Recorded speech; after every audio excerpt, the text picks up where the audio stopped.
Hello and welcome. This is Kevin, also known as AWOL. And today we're working with this as a pattern 90712 over on friendshipbracelets.net. All I did to it was pretty much get it centered. And that way, what it starts out with is how it ends, which is an achievement that a lot of people don't seem to appreciate or don't want to actually go through the effort of doing. I try to teach it here because to me, it makes all the difference in the world. It shows the level of effort, stuff that goes into making these things. So I have to say this one was a bit difficult. It took me an hour and 28 minutes, so basically an hour and a half to put this one together, considering the last bracelet I did with 16 strings was only an hour and 20. You can imagine that that extra time was spent looking at the pattern and trying to make sure that I didn't mess anything up. The part that I think makes it the hardest is because it's a fade and because we did the pattern in the form of a fade, that it's hard to make sure, like, okay, is this the third shade of blue or the second shade of blue? And yeah, that got a little bit tricky. Another thing that kind of throws it off a bit is the fact that the lightest brown it's barely a tan. It's almost white, and that almost comes off as looking as like an extra blue, which as far as composition goes, it's a pretty cool look. It's kind of neat. As far as like playing with it on the pattern and making sure I wasn't making mistakes, yeah, a little bit trickier, just a little extra something I needed to watch out for. So that was what that was all about. If I didn't want it to look like the blue got an extra spacing out of this, it would be simple.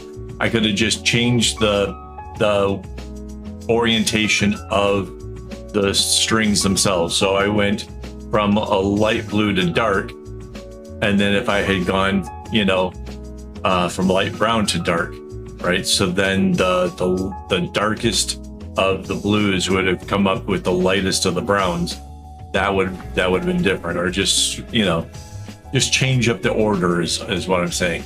But again, I like the aesthetic. I think it turned out kind of interesting, kind of neat. Looks like there's just a little bit less brown in it. There's a mosquito here in the office, and it's zooming around, and I know it's gonna try to come and get me. I really try to avoid these things. Over here in Singapore, you can get dengue, which is you're just really sick, and it's kind of awful. Fevers and stuff. It's no good. No, sorry, distracted. ADHD. Did I mention I have ADHD? I do. So yeah, about an hour and 28 minutes, or an hour and a half, give or take. The light blue was absolutely getting down to being short. There was still plenty enough for the tassels and everything, but it was definitely getting much, much shorter than anything else. I think it was like the two lightest blues in there, and possibly the light brown. So I kind of put them together to do the braid. It makes it easier if every time you go to pull it through, you don't have to pull through so far. So that was kind of cool.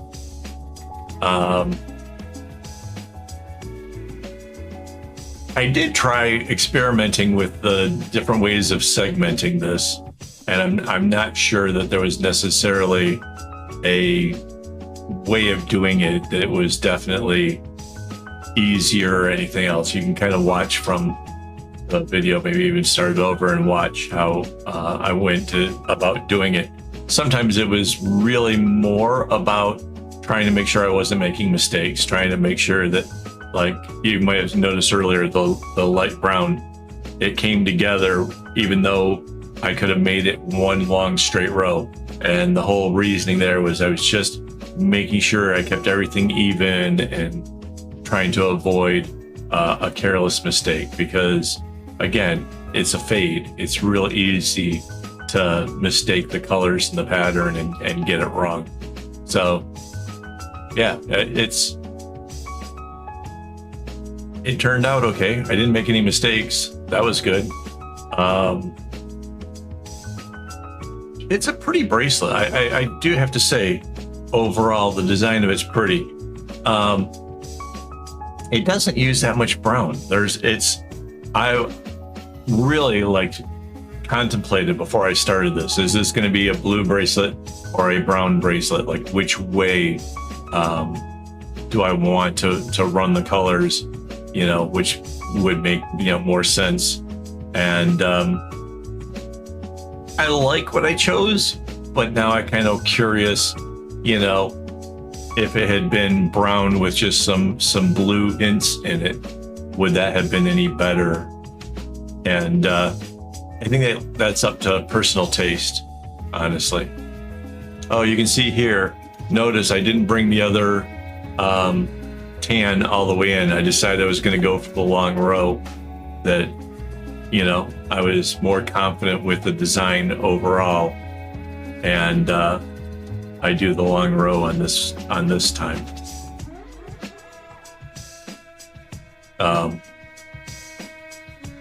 I don't know that it necessarily saves much time. Doing what you're most comfortable with, and which is whatever is most likely to keep you from making a mistake, that's where you're going to save time.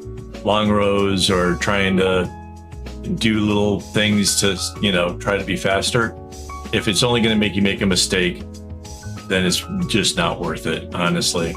I know some people try to say that there's, you know, the only way to do it is this way. And I don't like that. Oh, that was one mistake. That was one. That the light one hits the end and has to bounce in. I forgot about that. Yeah, so there was one mistake in here.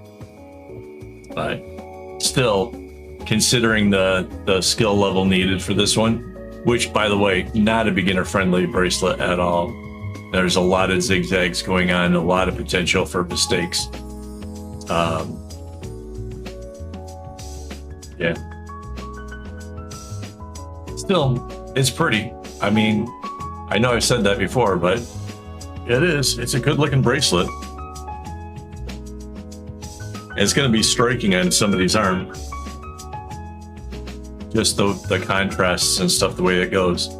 It's definitely a cool one. So yeah, 16 strings. And this is from the small collection of I already had the kumi part of the bracelet already made up and just sitting around. I don't remember what their intention was, and so I just kind of wanted to put together some patterns and get these things used up, so that way I can use these things. I've got these little silicone bobbins, and these bracelets have been tying up these bobbins for some time for no particular reason. Like, I don't even know like what the intent of the bracelets, the design itself was for. So getting them used up means I get the bobbins back. So yay. Yeah, we're almost to the end here, guys. Thanks for watching the video through. That really does make a big difference. If you haven't already, please hit the like button. And as always, don't get your strings in a bunch.